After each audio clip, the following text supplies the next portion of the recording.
Hello നമസ്കാരം. Full എനർജിയിൽ radio mango spotlight തുടങ്ങാനുള്ള സമയം ഞാനിവിടെ ഹാജർ വെച്ചിട്ടുണ്ട്. ശാലിനി, ഇന്നത്തെ എന്റെ ഗസ്റ്റിന് പേര് പറയുന്നതിന് മുന്നേ തന്നെ ഹോൾഡ് ചെയ്യുന്ന കുറച്ച് ടൈറ്റിൽസ് അല്ലെങ്കിൽ കിട്ടിയിരിക്കുന്ന അവാർഡ്സ് അതിനെക്കുറിച്ചൊക്കെ പറഞ്ഞിട്ട് വേണമല്ലോ ഒരു ഗസ്റ്റിനെ ഇൻട്രൊഡ്യൂസ് ചെയ്യാനായിട്ട്.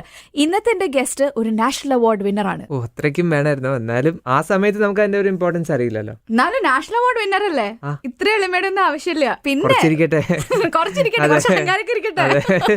പിന്നെ അഹങ്കരിക്കാൻ വേറൊരു കാര്യം കൂടി ഉണ്ട് കേട്ടോ. ഒരു സ്റ്റാർ കിഡ് ആണ് ഇന്ന് റേഡിയോ മാംഗോ സ്പോട്ട്ലൈറ്റിലെ എന്റെ guest. And he is none other than Kalidas Jayaram. രണ്ട് തമിഴ് സിനിമയും ഒരു മലയാള സിനിമയാണ് ഇപ്പൊ ക്രെഡിറ്റിലുള്ളത് അല്ലെ.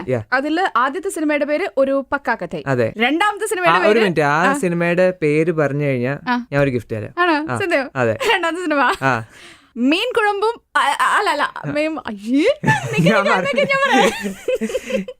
മീൻ കുഴമ്പും മൺപാനയും.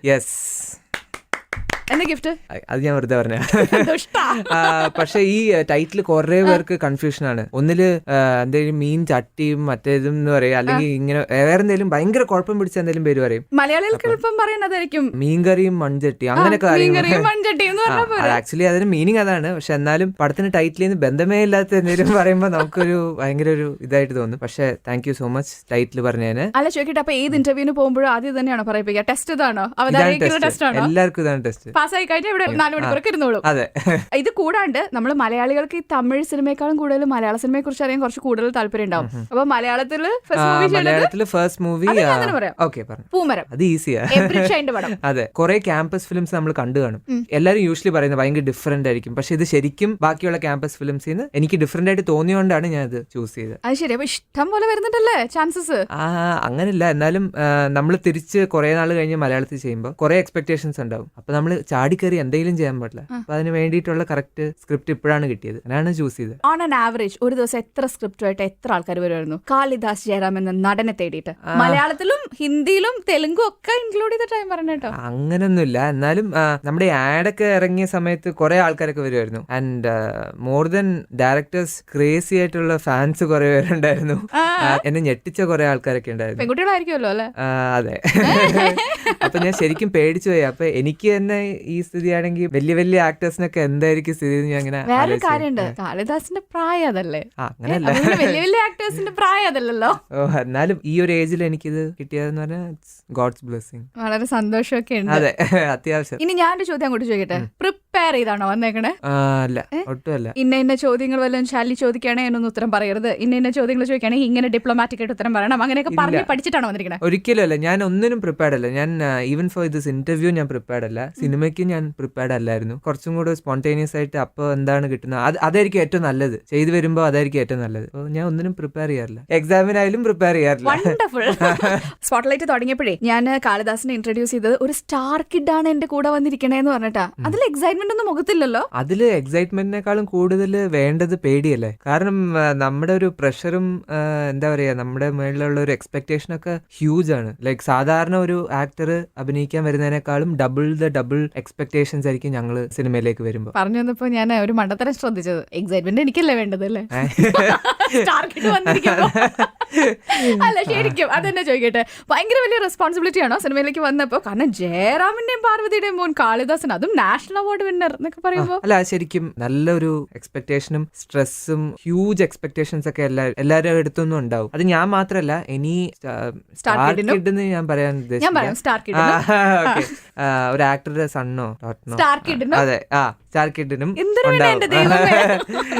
ഉണ്ടാവും. കാരണം അവരുടെ പാരന്റ്സ് ചെയ്തിരിക്കുന്ന അച്ചീവ്മെന്റ്സ് എന്ന് പറയുന്നത് സാധാരണ അല്ല. അതേപോലെ തന്നെ നമ്മുടെ വീട്ടിലും അവരായിട്ട് ഒരു എക്സാമ്പിൾ സെറ്റ് ചെയ്ത് വെച്ചിട്ടുണ്ട്, ഒരു ബെഞ്ച് മാർക്ക്. അപ്പൊ അത് പൊട്ടിക്കാന്ന് പറയുന്നത് സാധാരണ ഒരു കാര്യമല്ല. ഇതന്നെ നമ്മൾ ഈ ബിടെക്കിനൊക്കെ ഉഴപ്പ് പിള്ളേർ പറയുമ്പോ അച്ഛന്റെ പേര് നശിപ്പിക്കാനുണ്ടായ സാധനം. അത് തന്നെയാ, അതാണ് നമ്മുടെ സ്ഥിതി. അപ്പൊ നമ്മൾ എന്ത് ചെയ്യുക, നമ്മൾ ആ റൂട്ട് പിടിക്കാണ്ട് ടോട്ടലി ഡിഫറെന്റ് ആയിട്ട് റൂട്ട് പിടിക്കുക. അപ്പൊ നമ്മൾ ആരെയും ഡിസ്റ്റർബ് ചെയ്യില്ല. അങ്ങനെ റൂട്ട് പിടിച്ചിട്ടാണോ ആദ്യം തന്നെ തമിഴ് സിനിമയിൽ കൊണ്ട് ലാൻഡ് ചെയ്തത്? ഫസ്റ്റ് മൂവി തമിഴ് സിനിമ ചെയ്തത് അതുകൊണ്ടല്ല, കാരണം ഞാൻ പഠിച്ചതും വളർന്നതും ഒക്കെ ചെന്നൈയിലാണ്. അപ്പോൾ ചെന്നൈയിൽ ലോയോള കോളേജിലാണ് ഞാൻ പഠിച്ചത്. ഇന്ററാക്ട് ചെയ്യുന്ന ആൾക്കാരും എല്ലാവരുടെയും ഇൻട്രസ്റ്റ് സിനിമയാണ്. ലോയോള കോളേജിൽ കുറെ പഠിപ്പിസ്റ്റുകൾ, ഭയങ്കര ബുദ്ധിജീവികളൊക്കെ അല്ലേ? ഒരിക്കലും ഇല്ല, ഞാൻ കണ്ടത് വെച്ച് ആരും അങ്ങനെയല്ല. അങ്ങനെയായിരുന്നു തോന്നുന്നു. പക്ഷെ പണ്ട് കുറെ പേരുണ്ടായിരുന്നു കേട്ടോ. പിന്നെ നമ്മൾ പഠിച്ച ഡിപ്പാർട്ട്മെന്റ് എന്ന് പറയുന്ന എല്ലാ ആലമ്പന്മാരായിരുന്നു. ഏതായിരുന്നു? Visual communication. എല്ലാവരുടെയും ഫൈനൽ മോട്ടീവ് എന്ന് വെച്ചാൽ സിനിമയാണ്. സിനിമ നമ്മൾ ക്ലാസ് ബങ്ക് ചെയ്ത് നേരെ പോകുന്ന തിയേറ്ററിലേക്കാണ്. അങ്ങനെ ഒരു ഗ്രൂപ്പിന്റെ കൂടെ ഞാൻ ഇന്ററാക്ട് ചെയ്തു ഒരു 3 വർഷം. സോ അത് കഴിഞ്ഞപ്പോൾ നമ്മുടെ ഇൻട്രസ്റ്റ് ലൈക്ക് ടോട്ടലി ഫോക്കസ് മൊത്തം സിനിമയിലായി പോയി. പിന്നെ എന്തായാലും നമ്മൾ സിനിമ എന്ന് പറഞ്ഞ് ഡിസൈഡ് ചെയ്തു. അപ്പൊ അതിന് മാക്സിമം 100% ട്രൈ ചെയ്യാം, ഒരു 100% ഹാർഡ് വർക്ക് ചെയ്യണം എന്ന് പറഞ്ഞാണ് ഇറങ്ങിയത്. സാധാരണ കുട്ടികളുടെ അടുത്തൊക്കെ ക്ലാസ് കെട്ടിയ സിനിമയ്ക്ക് പോകാന്ന് പറഞ്ഞാൽ പേരൻസിനോടൊന്ന് ചീത്ത വെക്കും. ഇത് നിങ്ങൾ വിഷ്വൽ കമ്മ്യൂണിക്കേഷൻ ആയിട്ടൊന്നും പറയാൻ പറ്റില്ല. ഞങ്ങൾ പഠിക്കാൻ പോയതെന്ന് പറഞ്ഞാൽ പ്രാക്ടിക്കലി അച്ഛനും അമ്മയൊക്കെ വല്ലതും പറയും ഇങ്ങനെ ക്ലാസ് കെട്ടിയത് പോകുമ്പോ? അവരറിഞ്ഞാലേ ഇതുവരെ അറിയില്ല. ഈ പരിപാടി കാണുമ്പോ മിക്കവാറും തീരുമാനമാവും. ഓപ്പൺ ഹൗസ് ഒന്നും ഉണ്ടായിരുന്നില്ല അപ്പൊ? അതിന് നമ്മൾ ആരെങ്കിലും ഒക്കെ സെറ്റപ്പ് ആക്കി അവിടെ കൊണ്ടുപോകും. ഇല്ല, ഇതൊക്കെ നമുക്ക് സെൻസർ ചെയ്യാം. ഇല്ല, കാരണം കോളേജിൽ അങ്ങനെ നമുക്ക്. ഞാൻ ചോദിച്ചാൽ ആദ്യം ഉത്തരം പറ. അങ്ങനെ ആരെങ്കിലും ഒക്കെ നാടകത്തില് സെറ്റപ്പ് ചെയ്ത് കൊണ്ടുപോയിട്ടുണ്ടോ അച്ഛനും അമ്മയെന്ന് പറഞ്ഞിട്ട്? അങ്കിളാന്ന് പറഞ്ഞ് കൊണ്ടുപോയിട്ടുണ്ട്. അച്ഛനും അമ്മയെന്ന് പറഞ്ഞിട്ട് കൊണ്ടുപോയി ആരും വിശ്വസിക്കില്ല. എന്റെ അങ്കിളാന്ന് പറഞ്ഞിട്ട് ഞങ്ങളൊരു ഇത് ഓൺ ആഡ് ചെയ്യാമോന്ന് എനിക്കറിയില്ല. ആക്ച്വലി ഇത് എന്താ പറ്റിയെന്ന് വെച്ചാൽ ഞങ്ങൾക്ക് ഇടയ്ക്ക് അറ്റൻഡൻസിന്റെ ഒരു ഷോർട്ടേജ് ഉണ്ടായിരുന്നു. അപ്പൊ നമുക്ക് വീട്ടിലും പറയാൻ പറ്റില്ല. വീട്ടിൽ പറഞ്ഞു കഴിഞ്ഞാൽ ചോദിക്കും എന്തുകൊണ്ട് ക്ലാസ്സിൽ പോയില്ല എന്ന് ചോദിക്കും. ഭയങ്കര ഒരു ടെൻഷനായിരുന്നു. ആ സമയത്ത് എന്ത് ചെയ്തെന്ന് വെച്ചാൽ കോടമ്പാക്കത്ത് പോയി കഴിഞ്ഞാൽ ഒരു 500 രൂപ കൊടുത്തു കഴിഞ്ഞാൽ ജൂനിയർ ആർട്ടിസ്റ്റിനെ കിട്ടും. അപ്പൊ അവരെയൊക്കെ ഫുൾ കോട്ടൊക്കെ ഇടിപ്പിച്ച് സെറ്റപ്പ് ആക്കി. ശരിക്കും നമ്മുടെ ദുബായിൽ നിന്നുള്ള അങ്കിളാണ്. അങ്കിൾ ഇപ്പൊ ചെന്നൈയിൽ എന്റെ ഗാർഡിയൻ ആണെന്നൊക്കെ പറഞ്ഞ് അങ്കിളിനെ സെറ്റപ്പ് ആക്കി. അതിൽ കോമഡി എന്താന്ന് വെച്ചാൽ ഈ അങ്കിളിനെ കണ്ടു കഴിഞ്ഞാൽ ഞാനുമായിട്ട് ഒരു ബന്ധമില്ല, രണ്ടുപേരും വേറെ ലുക്കാ. അപ്പൊ അന്ന് പക്ഷെ എന്നെ അത് കഴിഞ്ഞിട്ട് പിടിച്ച് വീട്ടിലൊക്കെ അറിഞ്ഞു. പിന്നെ അതൊരു ഭയങ്കര കോമഡി ആയിരുന്നു.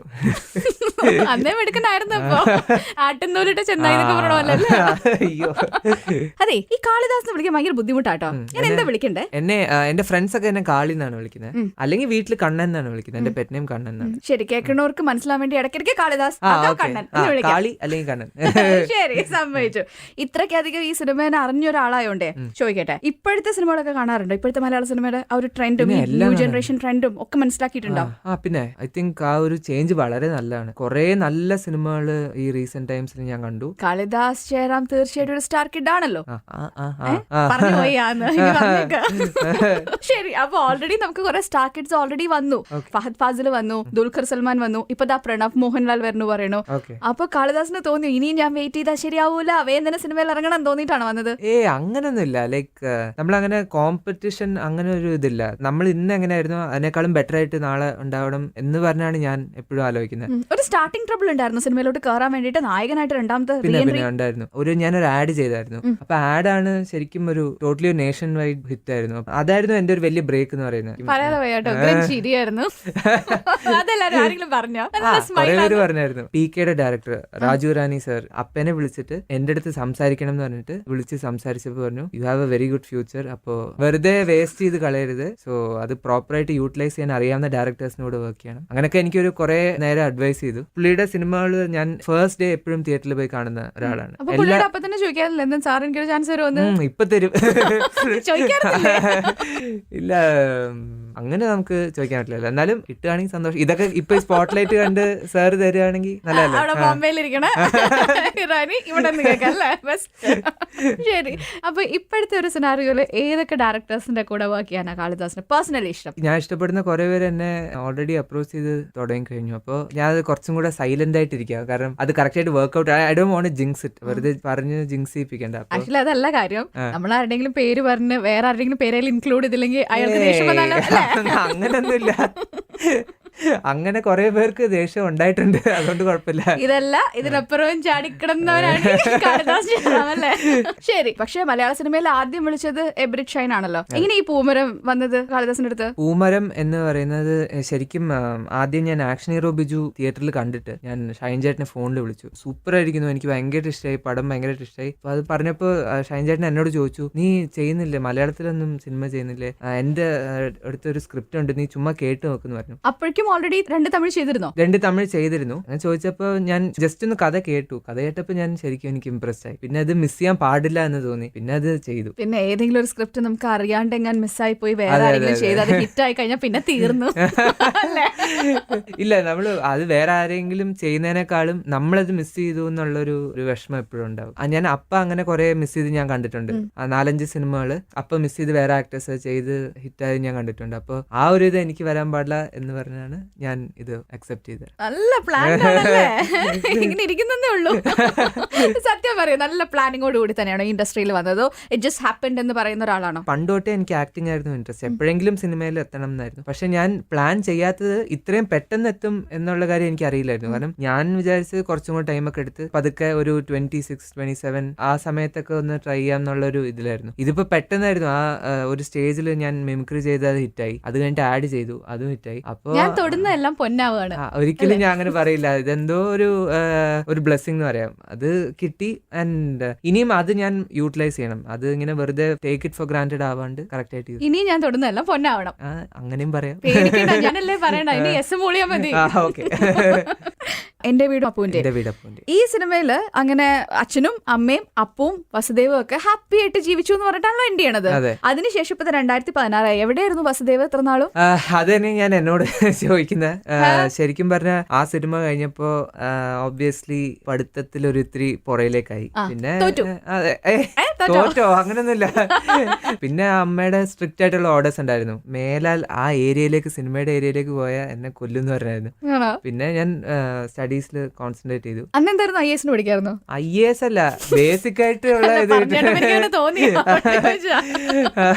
മറ്റേ സിനിമയിൽ പറഞ്ഞാൽ IAS തലേ ദിവസം ഞാൻ പനി പിടിച്ചെടുക്കും. പിന്നെ 4th. പിന്നെ അത്യാവശ്യം സ്റ്റഡീസിലൊക്കെ ഒന്ന് കോൺസെൻട്രേറ്റ് ചെയ്ത് ഫസ്റ്റ് ഒന്നും ഒരിക്കലും ഞാൻ മേടിക്കാൻ പോകുന്നില്ല. എത്ര കോൺസെൻട്രേറ്റ് ചെയ്താലും ഒരിക്കലും ഞാൻ ഫസ്റ്റ് മേടിക്കില്ല. പിന്നെ ഡിഗ്രി കഴിഞ്ഞപ്പോ വൈ നോട്ട്, ഇനിയിപ്പോ നമുക്ക് സമയമുണ്ട്. ഡിഗ്രി ഇപ്പൊ കഴിഞ്ഞു 2014. അത് കഴിഞ്ഞപ്പോ എനിക്ക് സമയമുണ്ട്. ഇനിയിപ്പോ എന്റെ കരിയർ പെർസ്യൂ ചെയ്യണം. പക്ഷെ അമ്മയുടെ ഒരു നിർബന്ധം ഇപ്പോഴും PGക്ക് എവിടെയെങ്കിലും ചേരണം. പക്ഷെ സത്യമായിട്ട് പറയണം, വളരെ ചെറുപ്പം തൊട്ടേ ഡിഗ്രി വെറുതെ പേരിനെടുത്ത് സിനിമയിൽ നായകനാവണം തന്നെയായിരുന്നു ആഗ്രഹം. എനിക്ക് സിനിമ തന്നെയായിരുന്നു എപ്പോഴും ആഗ്രഹം. നായകനായി കുറെ പേര് വെറുതെ പറയാ ഞാൻ ബൈ ഡീഫോൾട്ട് ആക്ടർ ആയിരുന്നു. പക്ഷെ എനിക്ക് അങ്ങനെയല്ലായിരുന്നു. എനിക്ക് പണ്ട് തൊട്ടേ ആക്ടർ ആവണം എന്നുള്ള ഭയങ്കര ഒരു ആഗ്രഹമായിരുന്നു. ഒരു ടീനേജ് ഒക്കെ ആവുമ്പോഴാണല്ലോ നമ്മള് ഫാന്റസൈസ് ചെയ്യുക ഓരോരോ കാര്യങ്ങളൊക്കെ. ഈ പടങ്ങൾ കാണുമ്പോഴും ഒക്കെ ഞാനായിരുന്നെങ്കിൽ അങ്ങനെയൊക്കെ നമ്മളെ തന്നെ ഒരു ഹീറോ ആയിട്ട് സങ്കല്പിച്ചാണ് ജീവിച്ചിരുന്നത്. പിന്നെ അല്ലാണ്ട് ഇപ്പോഴൊന്നും അല്ല, പണ്ട് തൊട്ടേ അതെ. പണ്ട് ഞാൻ രജനി സാറിന്റെ മുത്തു, എന്റെ ഒരു ചൈൽഡ്ഹുഡിൽ അതായിരുന്നു ഏറ്റവും ഒരു പീക്കിൽ നിൽക്കുന്ന സിനിമ രജനി സാറിന്റെ. അപ്പൊ മുത്തു ഒക്കെ കണ്ടു കഴിഞ്ഞിട്ട് ഞങ്ങളുടെ വീട്ടില് ബെഡിലിരുന്ന് ഞാൻ കുതിരവണ്ടി ഓടിക്കുന്ന പോലൊക്കെ ചെയ്യുന്നു. എന്റെ സിസ്റ്ററിനെ ഒരു വടിയൊക്കെ അടിക്കായിരുന്നു. സിസ്റ്ററായിരുന്നു. അപ്പൊ അങ്ങനെ കുറെ കോമഡികളൊക്കെ ഉണ്ടായിരുന്നു. പിന്നെ രജനി സാറിന് ആ സമയത്ത് വന്ന എല്ലാ സിനിമകളുടെ ഒരു കളക്ഷൻ ആ സമയത്ത് കാസറ്റ് ആയിരുന്നല്ലോ. അപ്പൊ റെക്കോർഡ് ചെയ്ത് വെച്ചിട്ടുണ്ടായിരുന്നു. അത് പ്ലേ ചെയ്താൽ മാത്രമേ ഞാൻ ഫുഡ് കഴിക്കുള്ളൂ. അപ്പൊ അങ്ങനെയൊക്കെ ഉണ്ടായിരുന്നു. അപ്പൊ ആ സമയത്ത് തന്നെ ഒരു തീവ്രമാണ് രജനി രസികൻ. ആ സമയത്ത് മലയാളത്തിൽ ആരോടായിരുന്നു കൂടുതൽ ഇഷ്ടം? മലയാളത്തിൽ അങ്ങനെയല്ല, നമ്മളെല്ലാവരുടെയും സിനിമ കാണുമായിരുന്നു. എന്നാലും അപ്പയുടെ സിനിമകളായിരുന്നു കൂടുതൽ കണ്ടോണ്ടിരുന്നത്. അങ്ങനെ പറയണമെന്ന് അപ്പൊ പ്രത്യേകം ഇല്ല, കാരണം എല്ലാ പടത്തിന്റെ പ്രിവ്യൂവിനും നമ്മൾ മദ്രാസിൽ പോവായിരുന്നു. അങ്ങനെ അപ്പയുടെ സിനിമകൾ കുറെ കണ്ടു. പിന്നെ ഒബ്വിയസ്ലി ഒരു മലയാളി എന്ന് പറയുമ്പോൾ മമ്മൂട്ടി അങ്കിളുടെയും ലാലങ്കിളുടെയും സിനിമകൾ എന്തായാലും കണ്ടിരിക്കണം. അയ്യോ സുരേഷ് ഗോപി അത് വിടണ്ട, പറയുമ്പോ എല്ലാവർക്കും തുല്യമായിട്ട് കൊടുക്കണം. അല്ല, സുരേഷ് അങ്കിൾ ഇസ് മോർ ഒരു സ്റ്റാറിനേക്കാളും മോർ ഓഫ് എ ഫാമിലിയാണ്. ഞാൻ ഒരിക്കലും ഒരു സ്റ്റാർ ആയിട്ട് കണ്ടിട്ടില്ല. എപ്പോഴും എന്റെ നല്ലത് മാത്രം എനിക്ക് പറഞ്ഞു തരുന്ന ഒരു ഈക്വലൻ ടു മൈ ഫാദർ എന്നേ ഞാൻ പറയുള്ളൂ. മെയിൻലി സ്റ്റാർസ് എന്ന് പറയുകയാണെങ്കിൽ എനിക്ക് എപ്പോഴും തോന്നിയിരിക്കുന്നത് രജനി സാറാണ്. Rajini sir and Kamal sir. കാരണം ഞാൻ അവിടെ വളർന്നുകൊണ്ട് എനിക്ക് അവർ രണ്ടുപേരും ഭയങ്കര ഇഷ്ടമാണ്. മീൻ കുഴമ്പും മൺപാനെ ഈ സിനിമയിൽ എങ്ങനെയാ ലാൻഡ് ചെയ്തത്? ഈ സിനിമ ശരിക്കും ഞാൻ സെക്കൻഡ് ഷൂട്ട് ചെയ്ത സിനിമയാണ്. ഫസ്റ്റ് ഷൂട്ട് ചെയ്ത ഒരു പക്ക കഥ എന്ന് പറഞ്ഞ സിനിമയാണ്. അപ്പൊ അതിന്റെ ഷൂട്ട് തീരാറായപ്പോഴാണ് മീൻ കുഴമ്പും മൺപാനയും എന്ന് പറയുന്ന ഒരു സ്ക്രിപ്റ്റ് ആയിട്ട് എന്റെ ഡയറക്ടർ വരുന്നത്. അപ്പൊ അതിന് ശരിക്കും അതിൽ എന്നെ ഏറ്റവും അട്രാക്ട് ചെയ്തു എന്ന് പറയുന്നത് കമൽ സാറിന്റെ പ്രസൻസ് ആയിരുന്നു പടത്തില്. ഞാൻ പണ്ട് തൊട്ടേ കണ്ടുവരുന്ന ഒരു ആളുടെ കൂടെ ആക്ട് ചെയ്യാന്ന് പറയുന്നത് ഏതൊരു ആക്ടറിനും ഒരു ഡ്രീം ആയിരിക്കും. അത് ഞാൻ വേറൊന്നും ആലോചിച്ചില്ല, ഞാൻ ഓക്കെ പറഞ്ഞു. അപ്പൊ കമൽ ഹാസൻ വന്നതിന് ശേഷമാണോ കാളിദാസ് വന്നത്? കാളിദാസ് വന്നിട്ടാണോ കമൽ ഹാസൻ? ഡയറക്ടർ സ്ക്രിപ്റ്റ് പറയുമ്പോൾ തന്നെ ഈ ക്യാരക്ടർ കമൽ സാർ ആയിരിക്കും പ്ലേ ചെയ്യുന്നത്. കമൽ സാർ ഇല്ലാന്നുണ്ടെങ്കിൽ ഈ പടം ചെയ്യുന്നില്ല. അങ്ങനെ ഒരു രീതിയിലാണ് എൻ്റെ അടുത്ത് കഥ പറഞ്ഞത്. അപ്പോൾ എനിക്കറിയായിരുന്നു പുള്ളിയുടെ ഒരു കോൺഫിഡൻസ് ഒക്കെ കണ്ടപ്പോൾ എന്തായാലും കമൽ സാറിനെ ഈ പടത്തിൽ കൊണ്ടുവരും എന്നുള്ളൊരു നമ്മൾ ഉറപ്പിച്ചു.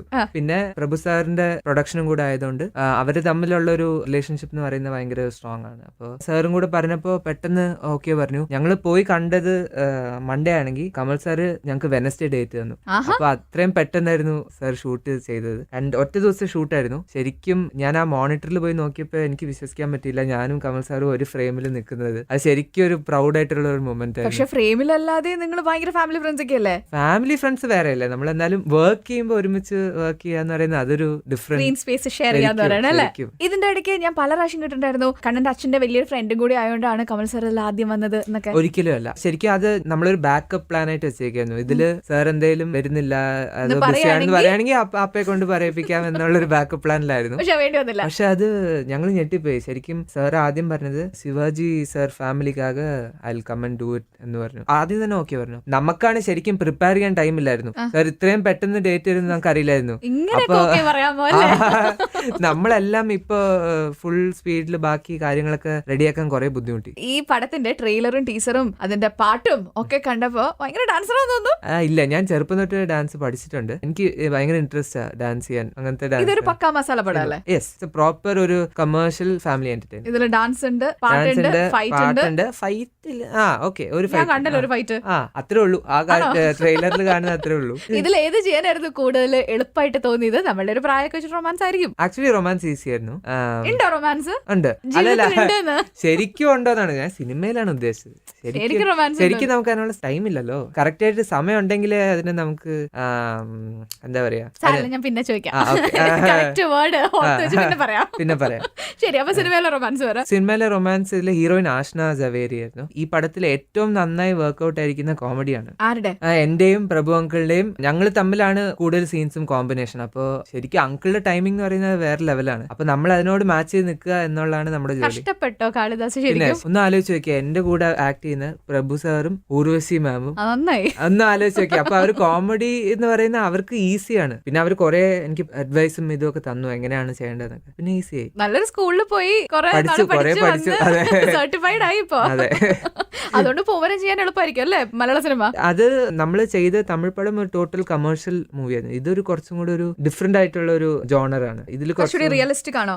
ഒബ്വിയസ്ലി ഷൈൻ ചേട്ടൻ ചെയ്യുമ്പോൾ അതിന്റെ മാക്സിമം ഞാൻ ശരിക്കും ഞെട്ടിപ്പോയി. ഇതിന്റെ ഒരു വർക്കിംഗ് സ്റ്റൈലും ഷൈൻ ചേട്ടന്റെ വർക്കിംഗ് സ്റ്റൈലും ഒക്കെ ഭയങ്കര റിയലിസ്റ്റിക് ആയിട്ട് ഷൂട്ട് ചെയ്യുന്ന ഒരു കാൻഡിഡ് ക്യാമറ ഒക്കെ വെച്ച് നമ്മുടെ റിയാക്ഷൻസിന്റെ ബെസ്റ്റ് നമ്മൾ അറിയാണ്ട് ഷൈൻ ചേട്ടൻ എടുക്കും. ഇതാണ് ഹിറാനി പറഞ്ഞത്, നല്ല നല്ല ഡയറക്ടേഴ്സിന്റെ കൂടെ വർക്ക് ചെയ്ത് പഠിക്കണം എന്നല്ലേ? ഇപ്പോഴാ മനസ്സിലായത്. അപ്പോഴേ ഈ റൗണ്ടിന്റെ പേര് ഷൂട്ട് ഔട്ട് അറ്റ് സ്പോട്ട്ലൈറ്റ് എന്നാണ്. ഇതിൽ ഞാൻ കുറച്ച് ചോദ്യങ്ങൾ ചോദിക്കും, പടപടയെന്ന് ഉത്തരം പറയണം. 22 വയസ്സെന്നല്ലേ പറഞ്ഞത്?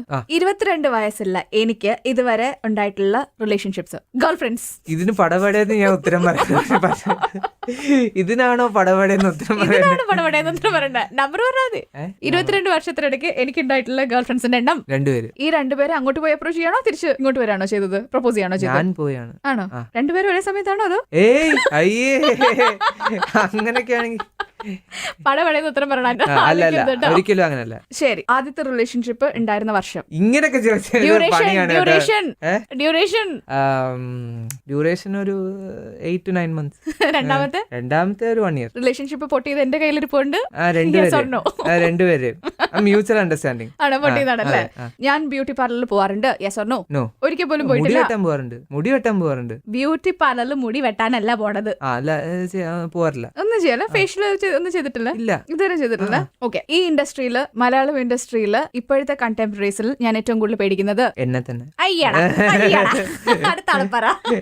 കണ്ടംപററീസ് ഞാൻ പേടിക്കുന്നത് എനിക്ക് നല്ലൊരു ടെൻഷൻ, ഉള്ളിലൊരു ഭയം. ഇല്ല, എനിക്ക് അങ്ങനില്ല. എനിക്ക് ഭീഷണിയാവുന്ന വിചാരിക്കുന്ന ആള് ഞാൻ തന്നെ ആയിരിക്കും. ഇതാണ് നല്ല ആൻസർ. ശരി, എന്റെ വീട്ടിലുള്ള കാറുകളുടെ എണ്ണം 3. ഞാനൊരു ചൂടനാണ്, ഭയങ്കര സാധനാണ്, ലോല ഹൃദയനാണ്. Second one. എന്ത്? ഭയങ്കര സാധനമാണ്. ഞാൻ തന്നെ ഞാൻ പറയുന്നത്. ശരി, എനിക്ക് കൂടുതൽ പേടി അച്ഛനെ അമ്മേനെ. അമ്മ. അതെന്താ? അപ്പ എന്നെ അങ്ങനെ വഴക്ക് പറയാറില്ല. മീൻ ലൈക്ക് അപ്പൊ ഷൂട്ടിങ്ങിനാണെങ്കിലും വല്ലപ്പോഴും അല്ലേ ചെന്നൈയിലേക്ക് വരുന്നത്. അപ്പൊ വരുന്ന ദിവസമൊക്കെ ഫുൾ അടിച്ചുപൊളിയാണ്. ഇപ്പൊ തിയേറ്ററിൽ ഓടിക്കൊണ്ടിരിക്കുന്ന മീൻ കുഴമ്പും മൺപാനയും കാളിദാസ് ജയറാമിന്റെ ഫസ്റ്റ് തമിഴ് പടം എന്ന് വേണമെങ്കിൽ പറയാം. ഇതിലെ ഡാൻസ് സീക്വൻസ് അതാണ് എല്ലാരും ആദ്യം ശ്രദ്ധിക്കുക കേട്ടോ. ഡാൻസ് പഠിച്ചിട്ടുണ്ടോ കണ്ണൻ? ഡാൻസ് അത്യാവശ്യം ചെറുപ്പം തൊട്ടേ ഞാൻ പഠിച്ചിട്ടുണ്ട്. എന്താ പഠിക്കണേ? Cinematic dance. അത് സിനിമ ലക്ഷ്യം വെച്ചിട്ട് തന്നെ പഠിച്ചതല്ലേ? സത്യം പറ. ആദ്യം പോയിക്കൊണ്ടിരുന്ന തടി കുറയാൻ വേണ്ടിട്ടായിരുന്നു.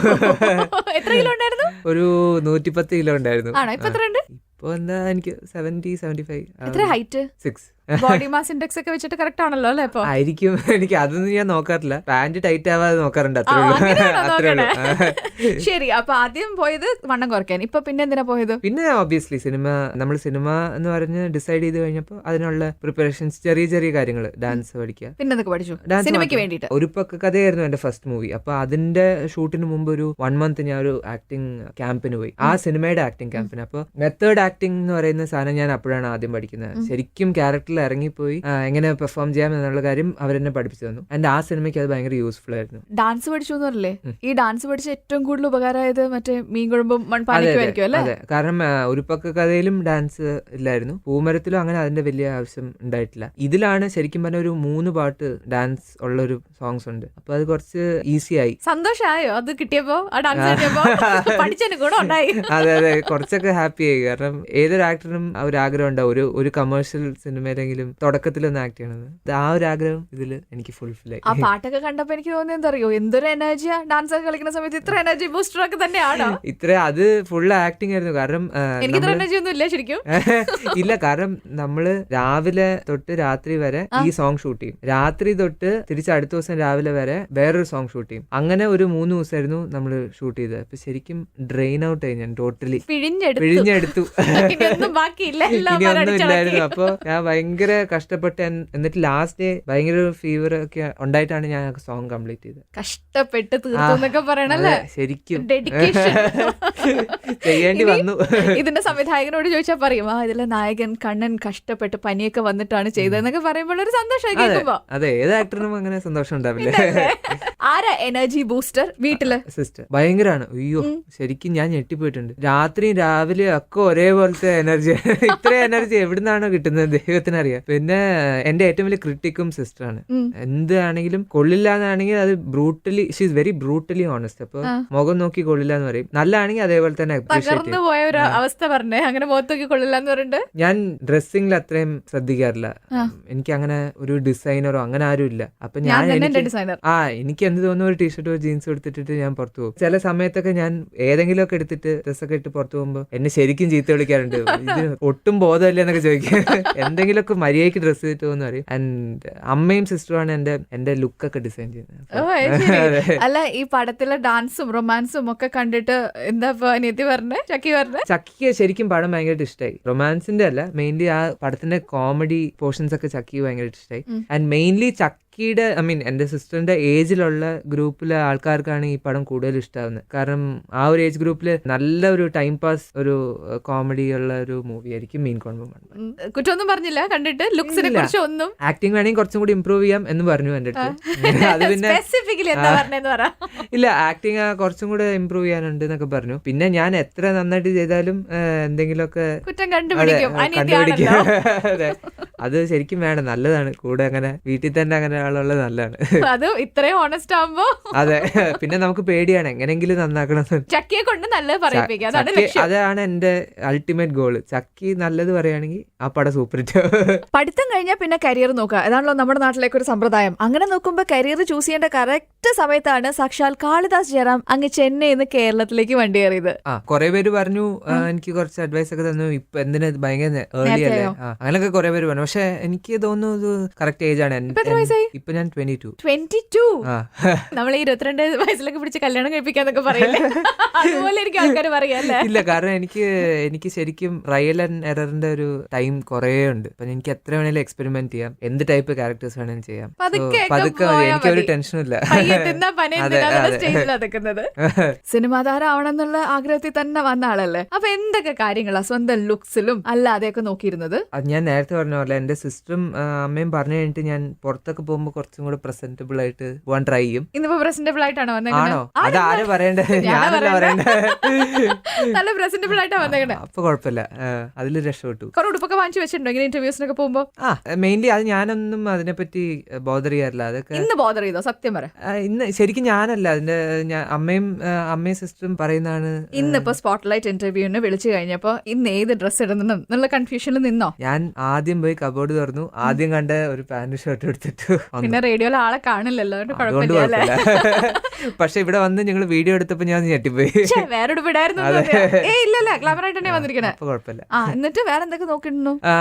പിന്നെന്താ പറയാ, വേറൊന്നും അങ്ങനെ ബോധർ ചെയ്യാറില്ല. ഒരു സിനിമാ നടനാവാൻ ചെറുപ്പം തൊട്ടേ തയ്യാറാവണ ഒരു കുട്ടി വേറെ ഒന്നിനെ കുറിച്ചും ബോധേടാവില്ല, ശരീര സൗന്ദര്യം നോക്കില്ല. തടി കുറച്ചു, അത് ഇതിനായിട്ട് തന്നെ കുറച്ചാണ്. സിനിമയ്ക്ക് വേണ്ടി ശരിക്കും. കാരണം ഞാൻ ഒരു 1 ഇയറിനുള്ളിൽ കുറച്ചാണ്, 40 kgs. ശരിക്കും പണിയെടുത്തിട്ടുണ്ടല്ലേ?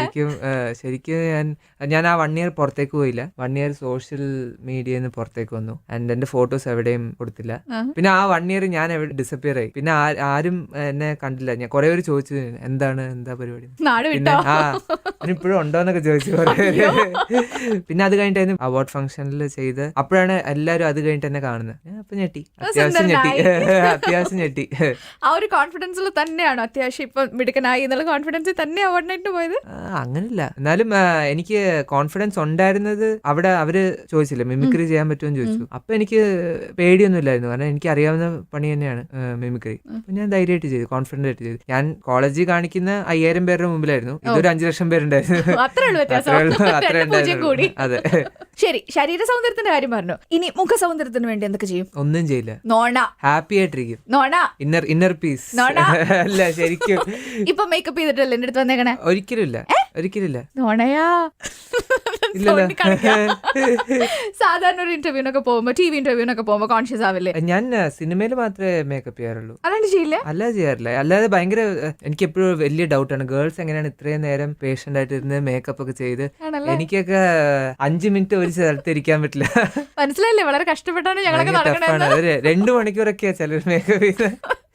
എന്താ കാളിദാസിന്റെ ഒരു സൗന്ദര്യ സങ്കല്പം? അപ്പന പറഞ്ഞാൽ മതി കേട്ടോ. പ്രസന്റബിൾ എന്ന് പറയുന്നത് നമ്മൾ എങ്ങനെ സംസാരിക്കുന്നു, ലൈക്ക് നമ്മൾ കൊടുക്കുന്ന റെസ്പെക്റ്റും, അതാണ് മെയിൻലി. ലൈക്ക് മോർ ദൻ ഒരു ഭയങ്കര ഡ്രസ് ചെയ്ത് ഹിപ്പ് പോഷ് ആയിട്ട് പോകുന്നതിനേക്കാളും ഒരാൾക്ക് റെസ്പെക്ട് കൊടുക്കുന്നതും അയാൾക്ക് പറയാനുള്ളത് നമ്മൾ കേൾക്കുന്നു, അങ്ങനെയൊക്കെ അതായിരിക്കും കുറച്ചും കൂടെ ഐഡിയ ഓഫ് പ്രസന്റബിൾ. 22 വയസ്സെന്നല്ലേ പറഞ്ഞത്? 22 വയസ്സിന് ഈ ഉത്തരം പറയണ്ട കേട്ടോ. അത് ഞാനൊരു 30 വയസ്സായിട്ട് ചോദിക്കാം. ഇനി പറ, പ്രസന്റബിൾ ഒരു പെൺകുട്ടിയുടെ അടുത്ത് പോവാണ്, 19 വയസ്സുള്ള ഒരു പെൺകുട്ടിയാണ് ഇന്റർവ്യൂ ചെയ്യാനിരിക്കുന്നത്. അങ്ങനെ പറഞ്ഞു കഴിഞ്ഞാൽ ഒരു BMW ഒരു അർമാനിയുടെ സൂട്ടൊക്കെ ഇട്ടിട്ട് പോവാ. ഇതെല്ലാം എക്സ്പെക്ട് ചെയ്ത്, ഈ ആൻസർ അല്ലേ എക്സ്പെക്ട് ചെയ്ത്. കണ്ണാടിയുടെ മുന്നിൽ എത്ര നേരം ഒരുങ്ങുന്ന ഞാൻ ചോദിച്ചുള്ളൂ. 15-20 മിനിറ്റ്സ്. കുറച്ചുകൂടി? അരമണിക്കൂർ. അത്ര മതി. അരമണിക്കൂർ കൂടുതൽ ആരും. ഗേൾഫ്രണ്ട് ഉണ്ടോ? ഇതുവരെ ഇല്ല. ഇതുവരെ ഉണ്ടെങ്കിൽ നല്ലല്ലേ? ഇല്ല, ഇതുവരെ ഉണ്ടെങ്കിൽ നല്ലല്ലേ? എനിക്ക് ശരിക്കും ആഗ്രഹമുണ്ട്, മുഖത്ത് നോക്കി സംസാരിക്കുക, കള്ളത്തരം കാണിക്കരുത്. ഇല്ല, ആഗ്രഹമുണ്ട്, പക്ഷെ നമുക്ക് അതിനുള്ള ടൈമില്ല. പിന്നെ ഒരു റിലേഷൻഷിപ്പിൽ എൻ്റർ ചെയ്യുമ്പോൾ അതിന് മാക്സിമം നമ്മൾ ടൈം സ്പെൻഡ് ചെയ്യണം. അതില്ല, ഡെഡിക്കേറ്റഡ് ആവണം. ഞാൻ അങ്ങനെയാ, കുറച്ച് എന്താ പറയാ, കുറച്ച് ഇന്റൻസ് ആണ്. അങ്ങനെ നമുക്ക് ഇപ്പൊ സ്പെൻഡ് ചെയ്യാൻ ടൈമില്ല. പിന്നെ നമ്മളിപ്പോ ഓടുന്ന സിനിമയ്ക്ക് വേണ്ടിട്ടാ. അതൊക്കെ അതിന്റെ ഇടയ്ക്ക് എപ്പോഴെങ്കിലും സമയം കിട്ടുകയാണെങ്കിൽ ആദ്യം ഒന്ന് പച്ച പിടിച്ചോട്ടെ സിനിമയിൽ, എന്നിട്ട് ബാക്കി. അത് ശരിയാ, ഈ റൊമാൻസ് ഒക്കെ പറഞ്ഞാൽ നല്ല ചെലവുള്ള ഏർപ്പാടാ, പറ്റില്ല. അതെ, മെയിൻ്റെനൻസ്. സ്വന്തം ലുക്സിൽ വലിയ ശ്രദ്ധയില്ലാന്നല്ല എന്റെ അടുത്ത് പറഞ്ഞേ. അന്ന് മാറ്റി പറയൊന്നുമില്ലല്ലോ? ഒരിക്കലില്ല. ഒന്നുകൂടി ചോദിച്ചാൽ മാറ്റി പറയോ? ഇല്ല. എന്തോ ഒരു ഉടക്ക ചോദ്യമായിട്ട് ചോദിക്കുമ്പോ എന്തെങ്കിലും കുഴപ്പമില്ല, വെറുതെ ചോദിച്ചതാ. സെൽഫി ഭ്രാന്തുണ്ടല്ലേ കുറച്ചധികം? എനിക്ക് ഭയങ്കര സെൽഫി ഒബ്സസ്ഡ് ആണ്. എവിടെ പോയാലും ഫാമിലിയിലൂടെ ആയാലും ബോറടിക്കുമ്പോ സെൽഫി എടുക്കുക. ഞാൻ കണ്ടു കിടക്കപ്പായിലുള്ള ഒരു സെൽഫി, ഷർട്ടൊന്നും ഇല്ലാണ്ട്. പിന്നെ ജിമ്മിലുള്ള സെൽഫി, പിന്നെ ചുമ്മാ കണ്ണാടിയുടെ മുന്നിലുള്ള ഇഷ്ടം പോലെ സെൽഫി, ഫാമിലിയുടെ കൂടെയുള്ള സെൽഫി, കണ്ടിടത്തൊക്കെ സെൽഫി എടുക്കുന്ന പണി. കിടന്നോട്ടെ, ചെലവൊന്നുമില്ലല്ലോ. നമ്മള് കാശ് കൊടുത്ത് നമ്മുടെ മുഖം. ഒഫീഷ്യൽ ഫോട്ടോഗ്രാഫർ ആണോ വീട്ടിലെ? ഞാൻ അതെ, എല്ലാവരെയും നല്ല ആംഗിളിൽ അവരെ മാക്സിമം തടിയൊക്കെ കുറച്ച് എടുക്കാൻ പറ്റിയ ആളാണ് ഞാൻ. ശരി, പഠിച്ചിട്ട് വന്നിരിക്കുകയാണ്. ബേസിക്കലി എനിക്ക് ഫോട്ടോഗ്രാഫി ഭയങ്കര ഇൻട്രസ്റ്റ് ആണ്. അപ്പൊ പുറമെ നമ്മള് ഫാമിലി ട്രിപ്സിനൊക്കെ പോവാണെങ്കിലും ഞാനാണ് ഒഫീഷ്യൽ ഫോട്ടോഗ്രാഫർ. അപ്പയായിരുന്നു ആദ്യം, അപ്പയെന്ന് ഞാൻ കൈമാറി. അതെ, ഇപ്പൊ ഫോണിൽ എത്ര സെൽഫി ഉണ്ടാവും? ചെക്ക് ചെയ്ത് പറയാം, എത്ര ഉണ്ടാവും, ഒരു ഞാൻ പറയാം 320. സെൽഫി മാത്രോ? ഈ മുഖം തന്നെയല്ലേ? പക്ഷെ ഈ ഫോൺ ഞാൻ കുറെ നാളെ യൂസ് ചെയ്തു, ഒരു 7-8 മാസമായി. അതാണോ കൊറേ? ഞാൻ 7 വർഷം എന്നാ പറയാ. 7 മാസമായി. ഈ 7 മാസം കൊണ്ട് സ്വന്തം മുഖം ഇങ്ങനെ എടുത്തോണ്ടിരിക്കുക അല്ലേ? 7 മാസം വലിയ കുഴപ്പമില്ലല്ലോ. എന്നിട്ട് അത് ഫേസ്ബുക്കിലൊക്കെ പോസ്റ്റ് ചെയ്യുമ്പോൾ അതിൽ എത്ര ലൈക്ക് കിട്ടി അതൊക്കെ നോക്കിയിരിക്കുമ്പോ ഒരു സന്തോഷമൊക്കെ വരുമോ? കുറച്ച് ദിവസം വെറുതെ ഒക്കെ ഇരുന്ന് കഴിഞ്ഞാൽ കുറെ പേര് മെസ്സേജ് അയക്കും, എന്തുകൊണ്ടാണ് ഇൻസ്റ്റാഗ്രാമിൽ പോസ്റ്റ് ചെയ്യാത്ത, അല്ലെങ്കിൽ എന്തുകൊണ്ടാണ് ഫേസ്ബുക്കിൽ പോസ്റ്റ് ചെയ്യാത്ത, അങ്ങനെയൊക്കെ ചോദിക്കും. പിന്നെ ഇടയ്ക്ക് ഇടും. കഴിഞ്ഞ 2 ദിവസമായിട്ട് ഇൻസ്റ്റയിൽ തീരെ കാണുന്നില്ലല്ലോ. എല്ലാം അറിയാലേ. ദൈവമേ. അപ്പൊ ഇന്ന് പറഞ്ഞിട്ടേക്കാം, നമ്മൾ ഒരുമിച്ചുള്ള പറഞ്ഞിട്ടേക്കാം. പറഞ്ഞ കറക്റ്റാ. അതിലൊക്കെ സെൽഫി മാത്രമേ ഉള്ളൂ. അതാ ഞാൻ ചോദിച്ചത്. ഞാൻ കണ്ണനെ ഫോളോ ചെയ്യാൻ തുടങ്ങി അന്ന് തൊട്ട് സെൽഫീസ് അല്ലാണ്ട് ഞാൻ വേറെ ഒന്നും കണ്ടിട്ടില്ല. അതുകൊണ്ട് ചോദിച്ചാ. ഇനിയിപ്പോ ഞാൻ കുറച്ചൊന്ന് മാറ്റി പിടിക്കാം. കോൺഷ്യസ് ആയി. അതെ, ഒരാൾ പറഞ്ഞോണ്ട് ഇനിയിപ്പോ മാറ്റി പിടിക്കാം. ഫോട്ടോഗ്രാഫിയെ ഇഷ്ടം എന്ന് പറഞ്ഞു. അപ്പൊ ഒരു ഓൾട്ടർനേറ്റ് കരിയർ എടുക്കാൻ പറഞ്ഞിരുന്നെങ്കിൽ അങ്ങനെയാണ് ഫോട്ടോഗ്രാഫി എടുക്കുമായിരുന്നു? ഇല്ല, ഡയറക്ടിങ്. എനിക്ക് ഡയറക്ടർ ആവാൻ ഭയങ്കര, എനിക്ക് ശരിക്കും ഇപ്പോഴും ഇഷ്ടമാണ്. ഡൗൺ ദ ലൈൻ ഒരു ആഫ്റ്റർ സം 10 years എനിക്കൊരു സിനിമ ഡയറക്ട് ചെയ്താൽ എപ്പോഴെങ്കിലും ഒരു സിനിമ അത് എന്റെ ഒരു ഡ്രീം ആണ്. എന്താ വല്ല സ്റ്റോറിയൊക്കെ മനസ്സിലുണ്ടോ? ഇല്ല, അങ്ങനെയില്ല. പക്ഷെ എന്നാലും കമൽ സാറിനെ വെച്ചൊരു സിനിമ, അങ്ങനെ ഏതൊരു ഡയറക്ടറിന്റെ ഒരു ഡ്രീം അല്ലേ. ഞാൻ ചുമ്മാ റഫായിട്ട് ഒരു ഇതെന്ന് പറഞ്ഞേ ഉള്ളൂ. ഇതല്ല എന്റെ അടുത്ത് അല്ലേ ചോദിച്ചാൽ ഞാൻ എന്താ പറയാ. എന്തെങ്കിലും ഒരു ദിവസം കമൽ സാറിനെ വെച്ചൊരു സിനിമ. അപ്പൊ തമിഴിലാണ് ഹരിശ്രീ ആവാം, തമിഴിലാവാം, മലയാളത്തിലാവാം. സസ്പെൻസ്. ആദ്യം പറഞ്ഞു എനിക്ക് ആക്ടർ ആവാനായിരുന്നു കുട്ടിക്കാലം തൊട്ടേ ആഗ്രഹം, ഇപ്പൊ പറയണോ ഡയറക്ടർ ആവാനാണ്. ഒരു സിനിമ എന്താവണം? ബേസിക്കലി സിനിമ വിട്ട് നമുക്ക് വേറെ പണി അറിയില്ല. നമ്മൾ കണ്ടിരിക്കുന്നത് അതാണ്. ചെറുപ്പം തൊട്ടേ അത്. ഡയറക്ടിങ് ഫുൾ ടൈം നമുക്ക് ഡയറക്ടിങ് പറ്റില്ല, കാരണം നല്ല ബുദ്ധി ആവശ്യമുള്ള പണിയായതുകൊണ്ട് നല്ലോണം അധ്വാനിക്കാൻ വേണം. അതെ, അപ്പൊ ഏതെങ്കിലും ഒരു സിനിമ നമ്മുടെ ഒരു ആഗ്രഹം തീർക്കാൻ വേണ്ടി. അപ്പൊ ഭാവിയിൽ എപ്പോഴെങ്കിലും ഒക്കെ സ്പോട്ട് ലൈറ്റിൽ ഞാൻ ഡയറക്ടർ കാളിദാസ് എന്നൊക്കെ പറഞ്ഞ് ഇൻട്രൊഡ്യൂസ് ചെയ്യേണ്ടി വരും. അതെ, ചിലപ്പോ ആ ഗതികേട് വന്ന് വരും. ആരുടെ ഗതികേട്? ഞാൻ ഇന്റർവ്യൂ എന്നിട്ട് ഗതികേട്? അല്ലല്ല, നിങ്ങൾക്ക് എന്നെ ഡയറക്ടർ എന്ന് വിളിക്കാൻ.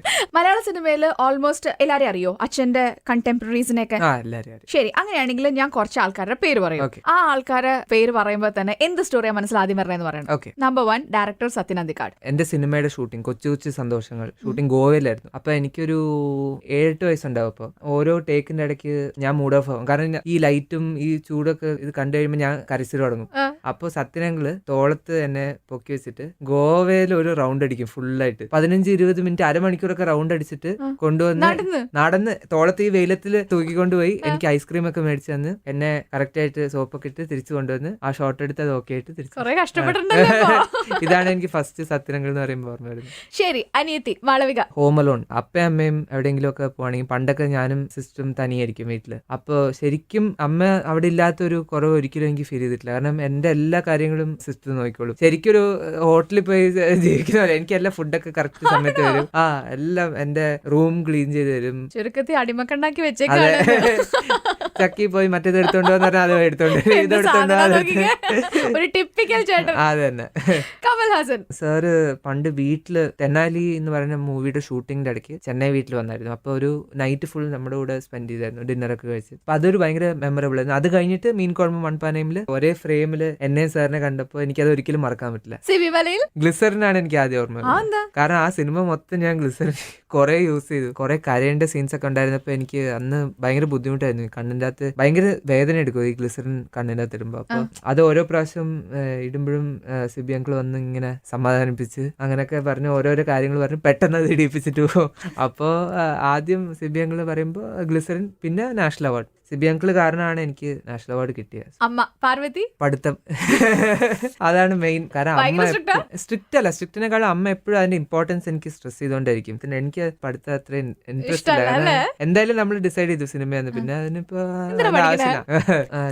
ഇല്ല, എന്നെ ഇതുവരെ അടിച്ചിട്ടില്ല. വഴക്കൊക്കെ പിന്നെ സ്ഥിരമായിട്ട് കേൾക്കാറുണ്ട്. അമ്മയല്ലേ, അത് മിനിമം അതെങ്കിലും പറഞ്ഞില്ലെങ്കിൽ ശരിയാവില്ല. ഭയങ്കര സർപ്രൈസിങ് ആണ് അത്. കാരണം ഞാൻ അത്രയും അമ്മയെ ഇറിറ്റേറ്റ് ചെയ്തിട്ട് എന്നെ ഇതുവരെ അടിച്ചിട്ടില്ല, ചക്കിക്കും കൊടുത്തിട്ടില്ല. അമ്മ എന്തിനൊക്കെ വഴക്ക് പറയണേ? മെയിൻലി പഠിച്ചില്ല എന്നുണ്ടെങ്കിൽ. 10ാം ക്ലാസ്സിൽ എത്ര മാർക്ക് ഉണ്ടായിരുന്നു? ഈ പഠിത്തത്തിന്റെ കാര്യം കുറേ പ്രാവശ്യം പറഞ്ഞോണ്ട് ചോദിച്ചാ എത്ര പെർസെന്റേജ് ഉണ്ടായിരുന്നു? 10th എനിക്ക് 72% ഉണ്ടായിരുന്നു. 12th അവനെ ഡിഗ്രിയുടെ ചോദിക്കണ്ടല്ലോ. ഭയങ്കര ചുമ. അനിയത്തിയാണോ ചേട്ടനാണോ പഠിക്കാൻ മോശം? പഠിക്കാൻ മോശം ഞാൻ തന്നെ, അതിന് വലിയ ഡൗട്ട് ഒന്നും വേണ്ട. ചക്കി നന്നായി പഠിക്കും. സിസ്റ്ററിന് കൂടുതൽ താല്പര്യം ഫ്യൂച്ചർ സ്റ്റഡീസ് പെർസ്യൂ ചെയ്യാം. നന്നാവണം തന്നെയാണ്. അതെ. മുന്നേ അച്ഛൻ ഇവിടെ സ്പോട്ട്ലൈറ്റിൽ വന്നപ്പോൾ പറഞ്ഞിട്ടുണ്ടായിരുന്നു, നിങ്ങളുടെ വീട്ടില് അമ്മ മക്കളെ പഠിപ്പിക്കുമ്പോ ഞാൻ ആ ഭാഗത്തേക്കേ പോവാറില്ല, അവിടെ ഏതാണ്ട് രണ്ടാം ലോകമായി നടന്ന പോലെയാണ്. അതൊരു കോമഡിയാണ് വീട്ടില്. പാത്രമൊക്കെ എടുത്തറിയില്ല, അതൊക്കെ ഉണ്ടോ? പാത്രത്തിനേക്കാളും കൂടുതൽ ശബ്ദമാണ് അങ്ങോട്ടും ഇങ്ങോട്ടും ഉള്ള. എന്താ പറയാ, കരയൊക്കെ ചെയ്യുമ്പോ വലിയ വയല്? ഇല്ല, ഭയങ്കര ചീത്തവിളി, അങ്ങോട്ടും ഇങ്ങോട്ടും കുറെ ചീത്തവിളി കിട്ടും. ഞാൻ കുറച്ചും കൂടെ തനിയെ ഇരുന്ന് പഠിക്കും. എനിക്ക് കൂടെ ഇരിക്കുന്നതിനേക്കാളും എനിക്ക് കുറച്ച് തനിയെ ഇരുന്ന് കുറച്ചും കൂടെ കോൺസെൻട്രേറ്റ് ചെയ്യാൻ പറ്റും. അതിപ്പോ സിനിമയിലാണെങ്കിലും ഡയലോഗ്സ് ഒക്കെ പഠിക്കുമ്പോൾ ഞാൻ കുറച്ചു നേരം തനിയെ പോയിരുന്നിട്ടാണ് എല്ലാം ബൈ ഹാർട്ട് ചെയ്യുന്നത്. സിസ്റ്ററിന് കുറച്ചും കൂടെ ആരെങ്കിലും ഒരാൾ പഠിപ്പിച്ചതെന്ന് പറയുമ്പോഴാണ് കുറച്ചും കൂടി. ചെറിയ കുട്ടിയായിരുന്നപ്പോ 2 മലയാള സിനിമയിൽ അഭിനയിച്ച ഒരു നാഷണൽ അവാർഡ് വാങ്ങിച്ച് മുങ്ങിയ കാളിദാസിനെ പിന്നീട് മലയാളികൾ കാണുന്നത് ഇപ്പോഴാണ് 2016.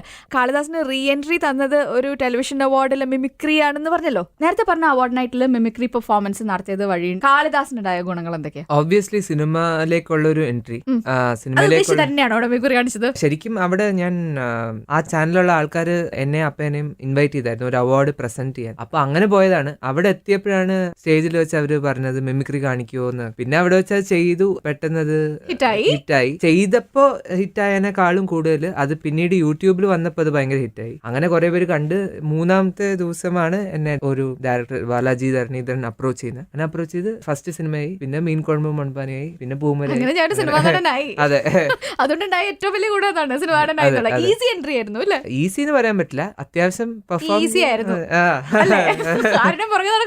അത് വന്നില്ല. പക്ഷെ ഞാൻ ഒരു ഇൻട്രസ്റ്റിംഗ് ആയിട്ടൊരു ഇൻസിഡന്റ് പറയാം. കോളേജിൽ പഠിക്കുന്ന ടൈമിൽ ഇന്റേൺഷിപ്പിന്റെ ടൈം ഉണ്ട്. അപ്പൊ നമ്മൾ എവിടെയെങ്കിലും പോയി ഒരു 6 months ഇന്റേൺഷിപ്പ് ചെയ്യണം, വർക്ക് ചെയ്യണം. അപ്പൊ എനിക്ക് ഭയങ്കര നിർബന്ധം ഉണ്ടായിരുന്നു അപ്പയുടെ പേര് യൂസ് ചെയ്യാണ്ട് എവിടെയെങ്കിലും പോയി ചെയ്യണം. അപ്പോൾ ഞാനും എന്റെ ഫ്രണ്ടും നേരെ ഇറങ്ങി ഓരോരോ ഡയറക്ടേഴ്സിന്റെ ഓഫീസിൽ പോയി ചാൻസ് തേടൽ തുടങ്ങി. അപ്പോൾ അങ്ങനെ തേടി അവസാനം നമ്മൾ മണിരത്നം സാറിന്റെ ഓഫീസിന്റെ അഡ്രസ്സ് കണ്ടുപിടിച്ച് ഞങ്ങൾ അവിടെ പോയി ഒരാഴ്ച പുറത്ത് എന്നെ വെയിറ്റ് ചെയ്തോണ്ടിരുന്നു. അപ്പൊ ഇത് അവര് നോട്ട് ചെയ്യുന്നുണ്ടായിരുന്നു. ഇവര് രണ്ടുപേരും ഒരാഴ്ചയായിട്ട് പുറത്ത് തന്നെ വെയിറ്റ് ചെയ്തു. അറിയില്ലായിരുന്നോ ജയറാമിന്റെ മകനാണ്? അവർക്കറിയില്ലായിരുന്നു. ഞാൻ അത് പറഞ്ഞില്ല. ലാസ്റ്റ് ഡേ അവിടുത്തെ ഒരു മാനേജർ ചോദിച്ചു, ഇങ്ങല്ല നിക്കാൻ മുടിയത്, പൊയ്ക്കോ എന്ന് പറഞ്ഞ് നമ്മളെ ഓടിച്ചു വിട്ടു. പിന്നെ ഞാൻ അടുത്ത ദിവസം വന്ന് നമ്മുടെ ID കാർഡ് കാണിച്ചിട്ട് ഞങ്ങൾ ലോയള കോളേജിൽ നിന്നാന്ന് പറഞ്ഞപ്പോ അന്നാണ് ശരിക്കും ലോയളയുടെ ഒരു വില ഞങ്ങൾക്ക് മനസ്സിലാവുന്നത്. നമ്മൾ 5 മിനിറ്റിനുള്ളിൽ അകത്ത് കയറ്റി. അവിടുത്തെ ഹെഡ് സ്റ്റാഫ് ഒരാളുണ്ട്. അപ്പൊ പുള്ളി നമ്മളെ മീറ്റ് ചെയ്ത് ചോദിച്ചു എന്താണ് വേണ്ടത്. നമ്മൾ ലോയളന്ന് ഇന്റേൺഷിപ്പിന് വേണ്ടി വന്നത്. പിന്നെ ഞങ്ങൾക്കൊരു 2 മാസം അവിടെ വർക്ക് ചെയ്യാൻ പറ്റി. ആ 2 മാസവും അവര് അറിഞ്ഞിട്ടില്ല, അപ്പയുടെ സണ്ണാന്ന് അറിഞ്ഞില്ല. അങ്ങനെ 2 മാസം വർക്ക് ചെയ്തു. പിന്നെ 2 മാസം കഴിഞ്ഞപ്പോ നമ്മള് പിന്നെ ഇടയ്ക്കിടയ്ക്ക് മണി സാർ ഓഫീസിൽ കയറി വരുമ്പോ നമ്മളിങ്ങനെ കാഷ്വലായിട്ട് പോസ് ഒക്കെ കൊടുക്കുക. ചിലപ്പോ സിനിമയിലൊക്കെ എടുത്താലോ ബ്രഷ് ഒക്കെ പോക്കറ്റിൽ റെഡിയാക്കി വെക്കും. സാർ വരുന്നതിന് മുമ്പ് മുടിയൊക്കെ ചെയ്യി റെഡി ആയിട്ടിരിക്കും. പിന്നെ 2 മാസം കഴിഞ്ഞപ്പോഴാണ് അപ്പയും മണി സാറും സുഹാസിനി മാമും ഒരു ഫ്ലൈറ്റിൽ ട്രാവൽ ചെയ്തപ്പോ ഇങ്ങനെ സംസാരിച്ചിരുന്നപ്പോ അപ്പ പറഞ്ഞു, എന്റെ മോൻ അവിടെ വർക്ക് ചെയ്യുന്നുണ്ടെന്ന് പറഞ്ഞു. അപ്പോഴാണ് അത് ശരിക്കും ഷോക്കായത്. എന്നിട്ട് അടുത്ത ദിവസം ഓഫീസിൽ വന്ന് അവരുടെ അടുത്ത് സംസാരിച്ചു. അപ്പൊ അതൊരു നല്ലൊരു എക്സ്പീരിയൻസ്. ചെയറൊന്നും കിട്ടിയില്ല, എന്നാലും അവർ നന്നായി സംസാരിച്ചു. ആൻഡ് അവർ ചോദിച്ചു എന്തുകൊണ്ടാ പറയാതിരുന്നത്. ഞാൻ പറഞ്ഞു എനിക്ക് അല്ലാതെ തന്നെ എനിക്ക് ജോലി കിട്ടിയില്ല, പിന്നെ എന്തിനാ ഞാൻ പറയുന്നത്. അല്ല, ഇത് പറഞ്ഞിട്ടില്ല എന്ന് അച്ഛൻ അറിഞ്ഞപ്പോ അച്ഛൻ എന്ത് പറഞ്ഞു? ഞാനാ പറയണ്ടെന്ന്. ഞാൻ ജോലി കിട്ടിയ ടൈമിൽ ഞാൻ അപ്പടുത്ത് പറഞ്ഞു. പിന്നെ ഞാൻ പറഞ്ഞു പറയണ്ട, ഇപ്പൊ നല്ല രസമുണ്ട്, ആരും എന്നെ അറിയുന്നില്ല, ഞാൻ ഒരു ഹാപ്പി ആയിട്ട് ഒരു ജോലി ചെയ്തോണ്ടിരിക്കുകയാണ്. അപ്പൊ പിന്നെ പറഞ്ഞില്ല. പിന്നെ 2 months കഴിഞ്ഞപ്പോ അവർ മീറ്റ് ചെയ്തപ്പോ അവിടെ വെച്ച് അപ്പ പൊട്ടിച്ചു. ഞാൻ ശരിക്കും പറയേണ്ടത്. ഒരു സ്റ്റാർ കിഡ് ആയതിന്റെ ഗുണങ്ങളും ദോഷങ്ങളും എന്താണെന്ന് കാളിദാസിന് തോന്നിയിട്ടുള്ളത്? ഗുണങ്ങൾ എന്ന് പറയുന്നത് നമ്മുടെ എൻട്രി ഈസിയാണ്, നമുക്ക് സിനിമയിലേക്കുള്ള റൂട്ട് ഈസിയാണ്. ബട്ട് വിത്ത്സ്റ്റാൻഡ് ചെയ്ത് നിൽക്കുന്ന ടഫാണ്. ഒരു സാധാരണ ആക്ടർ വരുമ്പോൾ ആൾക്ക് എൻട്രി ആണ് ടഫ്. പക്ഷെ അത് കഴിഞ്ഞിട്ട് ആ ആക്ടർ ചെയ്യുന്ന എന്താണെങ്കിലും അതൊരു ഗ്രോത്ത് ആയിട്ട് അവര് എടുക്കും. ബട്ട് നമ്മള് കയറുന്ന ഈസി ആയിരിക്കും, കയറി കഴിഞ്ഞിട്ട് അവര് കമ്പയർ ചെയ്യും. സർവൈവൽ. യെസ്, അത് അച്ഛന്റെ അത്രയും പോരായിരുന്നാലും അവരത്ര എത്തിയില്ല. അത് ഞങ്ങൾക്കൊരു ചാലഞ്ചാണ്. ഇപ്പൊ അച്ഛന്റെ പേരിലാണോ കമ്പാരിസൺ നടക്കണോ അമ്മയുടെ പേരിലാണോ? രണ്ടുപേരുടെയും പേരിൽ നടക്കുന്നുണ്ട്. കാരണം ഒരു പിക്ചർ വന്നത് ഓർമ്മയുണ്ടോ? അമ്മയുടെ പോലെ ഇരിക്കുന്നു എന്ന് പറഞ്ഞിട്ട് കുറെ പേര് പറഞ്ഞു. എനിക്കറിയില്ല. അങ്ങനെ ഞാൻ ബിഹേവ് ചെയ്യുന്നൊക്കെ കൂടുതൽ അമ്മേനെ പോലെയാണ്, കുറച്ചും കൂടെ സൈലന്റ് ആണ്. അമ്മയും സൈലന്റ് ആണ്. അപ്പയാണ് സംസാരിച്ചുകൊണ്ടേ ഇരിക്കുന്നത്, നോൺ സ്റ്റോപ്പ് ആയിട്ട് സംസാരിച്ചുകൊണ്ടിരിക്കും. എന്റെ സിസ്റ്ററും അപ്പയും ഒരേപോലെയാണ് ക്യാരക്ടർ വൈസ്. കാണാൻ എങ്ങനെയാ? എല്ലാരും എന്താ പറയാറ്? ഞാൻ ശരിക്കും മിക്സ് ആണ്. നടക്കുന്നൊക്കെ ഞാൻ അപ്പനെ പോലെ കാണാൻ. കഴിഞ്ഞ ദിവസം വന്നപ്പോ ഞാൻ പറഞ്ഞു അതെ എനിക്ക് ചക്കിയുടെ ചായ തോന്നണേ. അങ്ങനെയും കുറെ പേര് പറയാറുണ്ട്. കേട്ടോ. ഞാനും എന്റെ സിസ്റ്ററും ട്വിൻസ് ആണോ എന്നൊക്കെ കുറെ പേര് ചോദിക്കാറുണ്ട്. എനിക്ക് ഒരു എന്താ പറയാ, ഒരു സാരിയൊക്കെ ഉടുപ്പിച്ച് വിട്ട് കഴിഞ്ഞാൽ ചക്കയാന്നേ പറയുള്ളൂ. ചക്കിക്ക് സിനിമ പ്ലാൻസ് ഉണ്ട്? ഇല്ല, സിനിമ ഇതുവരെ അങ്ങനെ ഇൻട്രസ്റ്റ് ഒന്നും പറഞ്ഞിട്ടില്ല. എന്താ പ്ലാൻ? ഇത് കഴിഞ്ഞിട്ട് അബ്രോഡ് പോയി പഠിക്കണം എന്നാണ് പ്ലാൻ. അത് കഴിഞ്ഞിട്ട് എന്താ പ്ലാൻ? അത് കഴിഞ്ഞിട്ട് വീട്ടിൽ വന്ന് വെറുതെ സെറ്റിൽ ഡൗൺ ആവുന്നത്. ഭയങ്കര കുക്കിംഗ് ഇഷ്ടമാണല്ലേ അവർക്ക്? അതെ അതെ, ഭയങ്കര ഇഷ്ടം. ആരാ വീട്ടിൽ സ്ഥിരം കുക്ക് ചെയ്യുക? ഒന്നിൽ അമ്മ അല്ലെങ്കിൽ സിസ്റ്റർ. ആരാ നല്ല കുക്ക്? ഇത് ധൈര്യമായിട്ട് പറഞ്ഞു, ചെന്നൈയിൽ കേൾക്കൂല ഇതില്. സിസ്റ്റർ എന്താ ഒരു സ്റ്റെപ്പ് ഫ്രണ്ടിലാണ്. എന്താ സ്പെഷ്യാലിറ്റി? ഡെയിലി പുതിയ കാര്യങ്ങൾ ഈ ഫേസ്ബുക്കിലും ഇതിലൊക്കെ വരുന്ന പോസ്റ്റ് ഒക്കെ കണ്ട് പുതിയതായിട്ട് എന്തെങ്കിലും ചെയ്തുകൊണ്ടിരിക്കുക. അതെല്ലാം നല്ലതാണ് ആക്ച്വലി. ചെയ്യുന്നൊക്കെ നല്ല, കഴിക്കാനൊക്കെ കുറ്റം പറയാൻ പറ്റുന്നില്ല. കുറ്റം പറയാൻ പറ്റുന്നില്ല. നമ്മൾ എന്തെങ്കിലുമൊക്കെ കണ്ടുപിടിക്കാൻ നോക്കും, പക്ഷെ ഒന്നും പറ്റില്ല. പടത്തിന്റെ പേരെന്താ കണ്ണന്റെ? മീൻ കുഴമ്പും മൺപാനയും. ഒരു മീൻ കുഴമ്പ് എങ്ങനെ ഉണ്ടാക്കണെന്ന് പറഞ്ഞ? ചട്ടി എടുക്കുക, ഹോട്ടലിൽ നിന്ന് മീൻകറി മേടിക്കുക, അതിലേക്ക് ഒഴിക്കുക, കലക്ക കുഴിക്കുക, വയ്ക്കുക. പേര് മാത്രമേ ഉള്ളൂ, അറിഞ്ഞൂടാ. അത്രേ ഉള്ളൂ, എനിക്കറിയില്ല. എന്തിനാ പിന്നെ ഇൻട്രസ്റ്റ് ഏറ്റവും കൂടുതൽ? അത് തന്നെ, സിനിമ. എനിക്ക് കാർസിനോട് ഭയങ്കര ഇഷ്ടമാണ് പണ്ട് തൊട്ടേ. അതെ, കാറ് ഡ്രൈവ് ചെയ്യാ.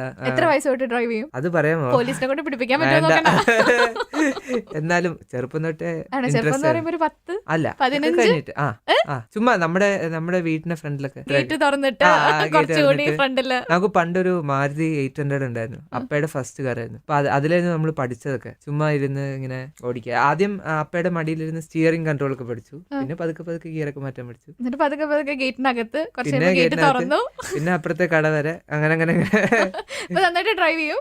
ഇപ്പൊ ഞാൻ എല്ലാ സ്ഥലത്തും സെൽഫ് ഡ്രൈവിലാണ് പോകുന്നത്. പിന്നെ അങ്ങനെ ചില ഫംഗ്ഷൻസിലൊക്കെ നമുക്ക് പാർക്ക് ചെയ്യാൻ പറ്റാത്ത സ്ഥലത്ത് ഡ്രൈവറിന് കൊടുക്കും. അപ്പൊ കാളിദാസ് 4 മണിക്കൂറായി നമ്മൾ സംസാരിക്കാൻ തുടങ്ങിയിട്ട്. ഇപ്പോ തിയേറ്ററിൽ ഓടിക്കൊണ്ടിരിക്കുന്ന മീൻ കുഴമ്പും മൺപാനിയും. ഇത് കൂടാണ്ട് 2 സിനിമ കൂടി ഇപ്പൊ ഇറങ്ങാനുണ്ട്. തമിഴ് 2, മലയാളത്തിൽ 1. ഇതെല്ലാം സൂപ്പർ ഹിറ്റ് ആയിട്ട് പടമൊക്കെ കണ്ട് ഞാൻ അഭിപ്രായമൊക്കെ പറയാം കേട്ടോ. Thank you. ഇത്ര നേരം സ്പോട്ട്ലൈറ്റിൽ വന്നതിലും ഒത്തിരി താങ്ക്സ്. ഞാൻ പടം കണ്ടിട്ട് കൃത്യമായിട്ട് പറയാം. And thank you so much Shalini and radio mango. And ഇത്രയും ഞാൻ ശരിക്കും പറഞ്ഞാൽ വെറുതെ പറയുന്നല്ല, ഒരു ആദ്യമായിട്ടാണ് ഒരു റേഡിയോ ഷോയിൽ ഇത്രയും കംഫർട്ടബിൾ ആയിട്ട് ഫീൽ ചെയ്യുന്നത്. Thank you so much. അപ്പൊ ഈ എപ്പിസോഡിനെ കുറിച്ചുള്ള എന്താ